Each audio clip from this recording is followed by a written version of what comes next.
willkommen zu einem neuen Fall-to-Go-Video. Wenn ich an Herbst denke, dann denke ich automatisch immer an Kürbisse und alles, was mit Kürbissen zu tun hat. Also Rezepte, Dekoration und so weiter und so fort. Und aus diesem Grund habe ich heute ein Video rund um den Kürbis für euch gedreht. Und dabei wünsche ich euch jetzt auf jeden Fall ganz viel Spaß und wir sehen uns am Ende nochmal.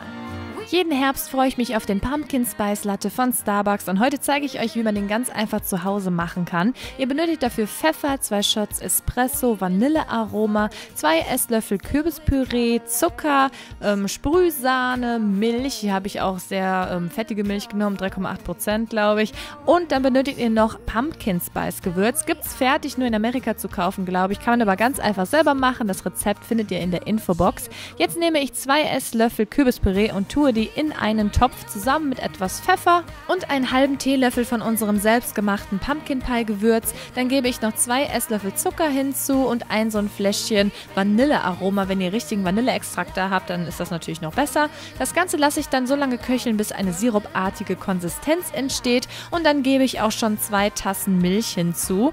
Das Ganze wird dann natürlich schön umgerührt und das solltet ihr dann so lange ein wenig köcheln lassen, bis es schön warm wird. Wenn ihr mögt, könnt ihr natürlich jetzt den Kaffee dazu geben. Wenn ihr keinen Kaffee trinkt oder gar nicht mögt, dann lasst den einfach weg. Dann habt ihr eine schöne Kürbismilch, sag ich mal, die richtig toll nach Herbst schmeckt. Das Ganze wird dann natürlich mit richtig schön viel Schlagsahne obendrauf verziert. Und wenn ihr möchtet, könnt ihr dann noch etwas von eurem Pumpkin Pie Gewürz drüber geben. Das bringt einfach nochmal Geschmack und sieht sehr schön aus. Und ich kann euch sagen, dieser Pumpkin Spice Latte schmeckt 10.000 Mal besser als der von Starbucks. Ist auch gar nicht so schwer zu machen und das ist einfach der pure Herbst in einer Tasse und super lecker.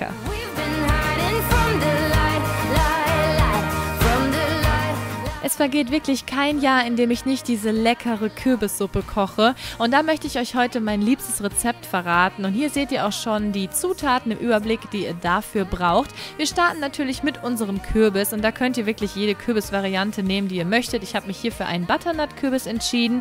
Und den müsstet ihr dann als allererstes mal schälen. Das ist nicht so ganz einfach. Ich habe es hier mit einem Schäler versucht, später mit einem Messer weitergemacht. Lasst euch da am besten helfen, wenn ihr noch nicht alt genug seid. Ja, und jetzt werde ich einfach den Kürbis in kleine Stücke schneiden, hole alle Kerne raus und dann wird das Ganze richtig schön weich gekocht. Während der Kürbis im kochenden Wasser weich kocht, nehme ich jetzt hier meine Zwiebel und versuche die wirklich so klein wie es nur geht zu hacken. Ich habe auch später so einen Zwiebelhacker genommen und davon solltet ihr ungefähr eine halbe Tasse voll machen.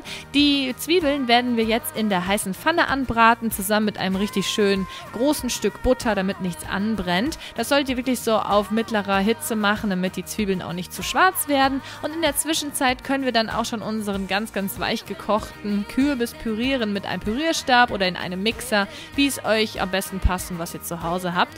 Von dem Kürbispüree brauchen wir ungefähr 2 Tassen voll und das brate ich dann noch so ein bisschen an. Was heißt anbraten? Ich gebe das einfach noch zusammen in die Pfanne mit den Zwiebeln und in der Zwischenzeit koche ich schon mal 2 Tassen Wasser auf in dem Topf, wo eben noch der Kürbis drin war und da gebe ich dann noch etwas Gemüsebrühe rein, 2 Teelöffel, wie ihr sehen könnt. Normalerweise nimmt man dafür Hühnerbrühe, aber die hatte ich gerade nicht da. Wenn das Ganze dann aufgekocht ist, gebe ich die Zwiebel-Kürbis-Mischung dabei und dann geht es auch schon weiter mit den Gewürzen. In unsere Suppe kommt jetzt ein 1/4 Teelöffel Muskatnuss, ein 1/4 Teelöffel Pfeffer und dann habe ich noch einen großen Esslöffel Zucker dazu getan und jetzt kommt meine Geheimzutat und zwar ein halber Teelöffel Zimt und das gibt dem Ganzen einfach diesen wunderbaren herbstlichen Geschmack. Zum Schluss, wenn das Ganze schon schön heiß geworden ist, gebe ich noch eine halbe Tasse Sahne dazu und dann wäre unsere Kürbissuppe auch schon fertig. Ich habe die einfach mit etwas Kürbisbrot gegessen, habe noch ein paar Kürbiskerne reingegeben für ein bisschen Crunch und dann ist es auch schon fertig und ich kann euch sagen, die ist super, super, super lecker.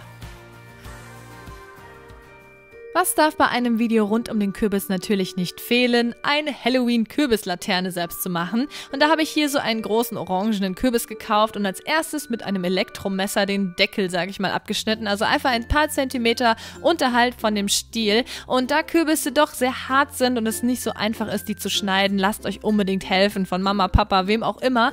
Und dann habe ich natürlich alle Kerne rausgeholt, nachdem ich den Deckel abgeschnitten habe. Nachdem ich auch den Kürbis ein bisschen weiter ausgehöhlt habe, damit die Ränder Kinder nicht mehr so dick sind, habe ich einfach mit einem Kuli vorne ein Gesicht drauf gemalt und da ist eurer Kreativität wirklich keine Grenze gesetzt. Ich habe mich hier für so ein ganz lustiges Gesicht entschieden, anstelle von so einem ganz gruseligen. Und das müsst ihr dann einfach mit einem kleineren Messer ausschneiden. Das ging eigentlich überraschend leicht. Ich dachte, es wäre schwieriger, aber das ging eigentlich voll gut. Aber wie gesagt, lasst euch gerne helfen, wenn ihr Probleme damit habt. Und dann ist unser Kürbis schon fertig. Ich habe einfach nur 2 Teelichter reingestellt, den Deckel oben wieder drauf getan und besonders im Dunkeln sieht das so cool aus und hat mich total in Herbststimmung versetzt. So ihr Lieben, das war jetzt mein Video rund um den Kürbis und denkt dran, wenn ihr was nachmacht, dann schickt mir doch einfach Bilder bei Instagram, Twitter und Facebook mit dem Hashtag Fall2Go, dann like ich mich da durch und da würde ich mich sehr drüber freuen.